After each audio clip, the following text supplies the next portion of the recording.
عسلامة الناس الكل. اليوم وصفة خفيفة وبنينة واقتصادية الناس الكل تدور عليها. الوصفة هذه ننصحوا بها الأمهات الكل، خاصة باش تتجنب الأكل متاع الشارع. نعرف الصغيرات الكل يحبوا الحلويات اللي في الشارع، ولكن ما نعرفوش الضمان متاعها ونعرفوش الجودة والنظافة متاعها.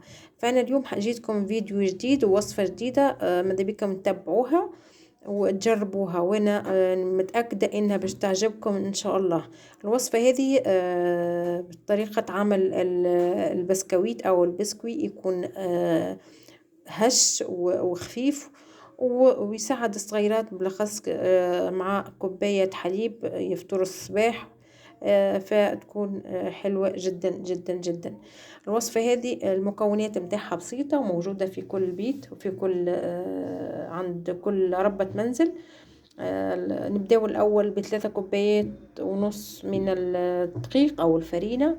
عندنا هوني كوباية إلا ربع من السكر، كوباية إلا ربع من الزيت. ماذا بكم تكون نفس الكوباية هي اللي تقيسوا بها الفرينة والسكر والزيت. عندنا هوني كعبتين بيض أو بيضتين. عندنا هوني ساشي من الفانيليا. وعندنا البيكنج باودر بالطبيعة، مش الكل الكمية كاملة، مش الكيسة كاملة بالطبيعة، باش نستعملوا منه مغرفة صغيرة بتاع قهوة. وفي الأخير عندنا هوني المسحوق الشوكولاتة. لازم تختاروا نوعية تكون حلوة، ونوريكم الطريقة اللي باش نستعملوا بها التحضير متاع الوصفة متاعنا. في المرحلة الأولى ناخذ الكعبتين البيض اللي عندنا ونصبوهم في الطبق متاع التحضير متاعنا.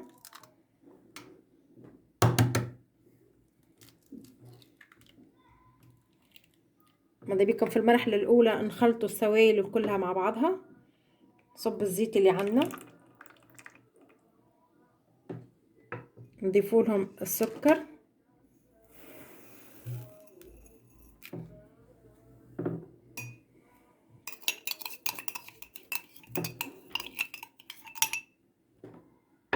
ونضيفوا لهم الفانيليا، الساشي الفانيليا اللي عندنا.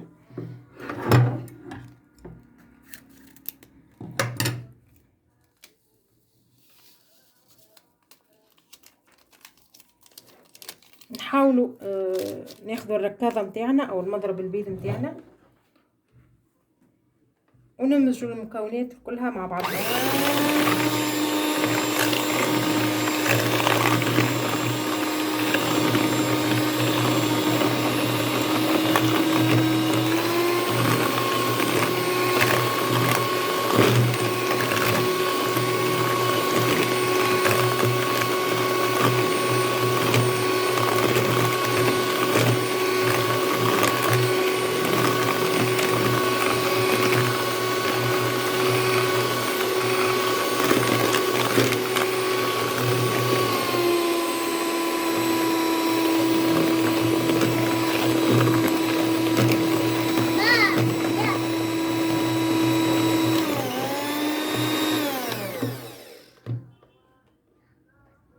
هوني تحصلنا على المزيج متاع الخليط متاعنا متاع السكر والزيت والبيض. نضيفوا لهم ذرة ملح، ما نكثروش الملح، شوية ملح بس.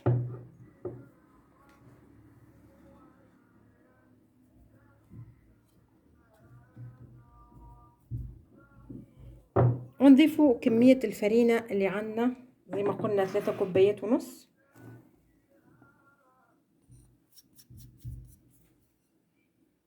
نضيفوا لهم مغرفة صغيرة من البيكنج باودر،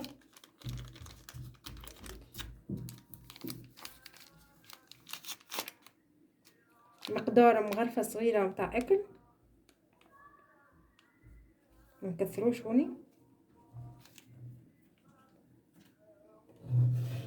نحاولوا في المرحلة هذه نلموهم بيدينا، خاطر كما تعرفوا العجينة هوني ماذا بكم ما تتعجنش برشا، جست تلم العجينة بركة. تكون هنا غسل يديك مغسولة ونظيفة.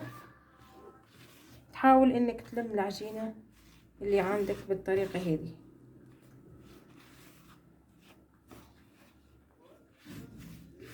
البسكويت ما يحتاجش عجن كتير، دوبك بس تلم العجينة بس. يعني انتوما ونوعية الفرينة اللي تستعملوها، فما بتبيع فرينة تشرب فما فرينة ما تشربش. لو لقيتوها جارية شوية فزيدوها شوية فرينة حتى تتحصلوا على عجينة تكون ماسكة.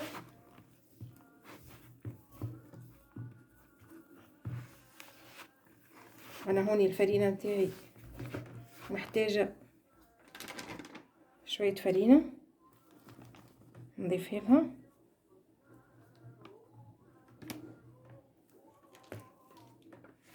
لازم العجينة نتاعكم تكون ما تتلصقش في اليد.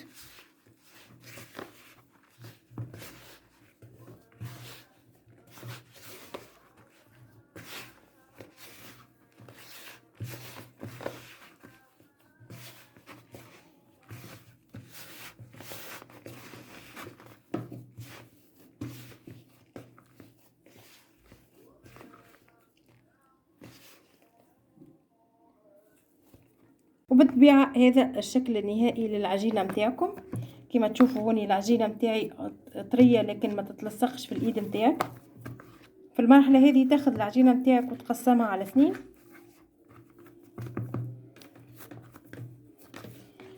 تحط العجينة الاولى ترتاح، والنصف الثاني باش تزيدوا هوني الشوكولاتة اللي عندنا. انا هوني باش نزيدوا مغرفة ونص من الكاكاو والشوكولاتة.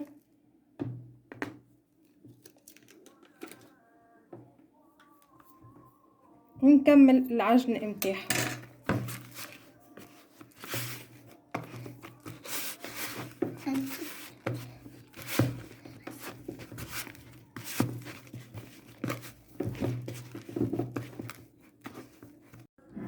وهذا بالطبيعة الشكل اللي تحصلنا عليه بتاع البسكوي الاول بالشوكولا.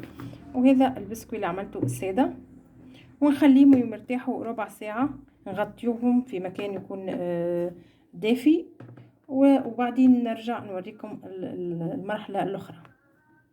بعد ما وفات الربع ساعة اللي خلينا العجينة متاعنا ترتاح فيها، جبنا هوني الصاج بتاع الفرن أو صينية الفرن الكبيرة، ودهناها بالزيت باش ما تلصقش عنا البسكوي، ما يلصقش عنا.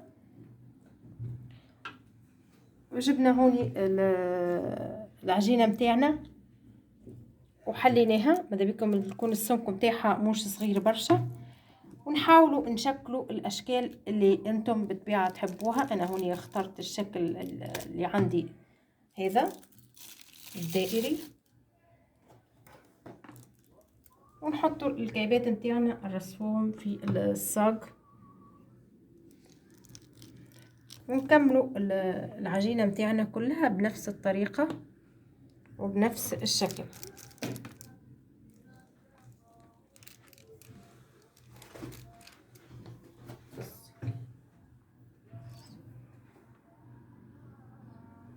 الاشكال اللي تحبوا عليها بالطبيعه انتم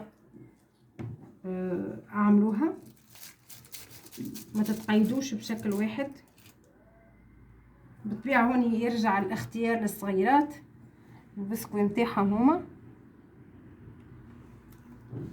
وماذا بيكم تشاركوا صغيراتكم معاكم، وهكا تكون الفرحه متاعهم فرحتين. بالطبيعه فرحه بالبسكوي، والفرحه الثانيه بالعمل اليدوي اللي يتعلموه معاكم.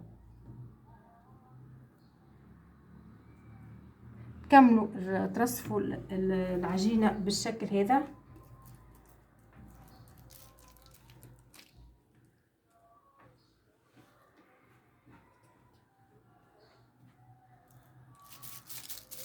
حتى لين تخلصوا الكميه اللي عندكم. هوني ناخذوا العجينه اللي معموله بالكاكاو ونحلوها بنفس الطريقه اللي عملنا بها العجينه الاولى. نحاولوا ان نسويو العجينه متاعنا.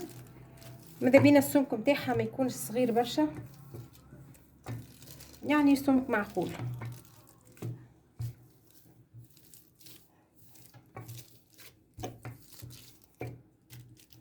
كده السمك بتاعها حلو.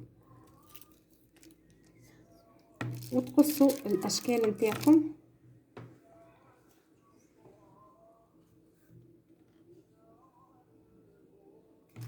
بالشكل هذا.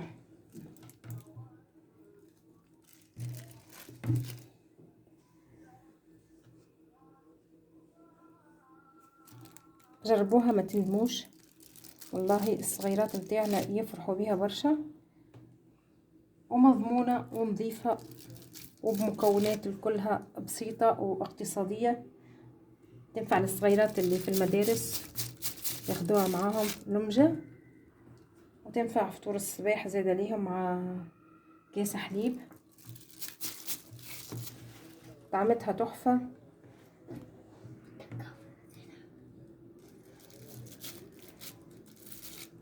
لو عجبتكم الوصفة بالطبيعة ما تنسيوش تعملوا لي لايك او جيم، وتفعلوا زر الجرس، تعملوا واللي ما عملش اشتراك بالطبيعة يعمل اشتراك في القناة، وتعطيوني رايكم في الوصفة نتاعنا.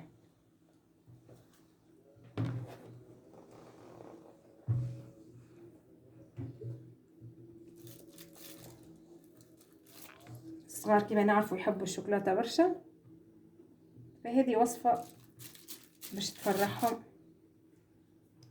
ان شاء الله.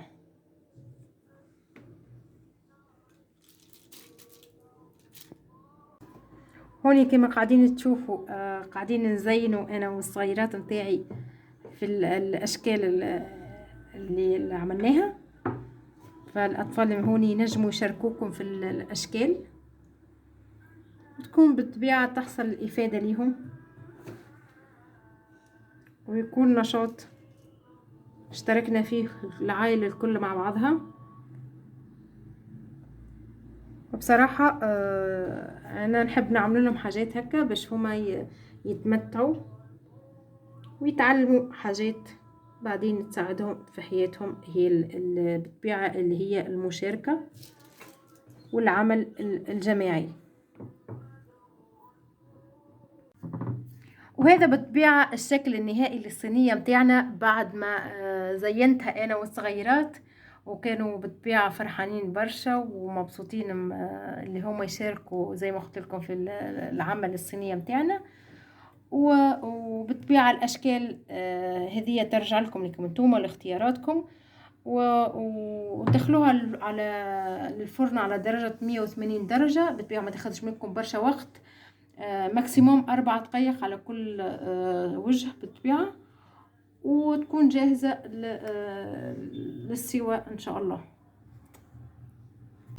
هوني دخلناها للفرن، والفرن لازم زي ما قلت لكم يكون سخون من الاول، وعلى درجة حرارة 180 درجة لمدة 4 دقائق 5 دقائق على كل من كل شيرة، من كل كوتي، وتتحسوا عليها ان شاء الله تعجبكم يا رب وتنال استحسان متاعكم.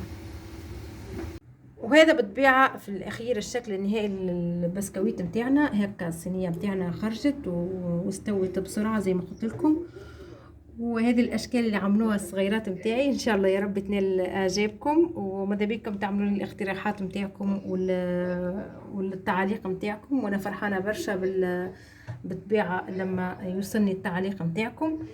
وان شاء الله يا رب تجربوها وتبسطوا صغيراتكم وتفرحوهم زي ما صغيراتي انا كانوا فرحانين. وقبل ما نختم، اللي ما شاركش في القناه ماذا بيه يشارك في القناه ويفعل زر الجرس، وما تبخلوش عليا بالطبيعة باللايك والمشاركة، مشاركة الفيديو. وإلى اللقاء في فيديو آخر إن شاء الله.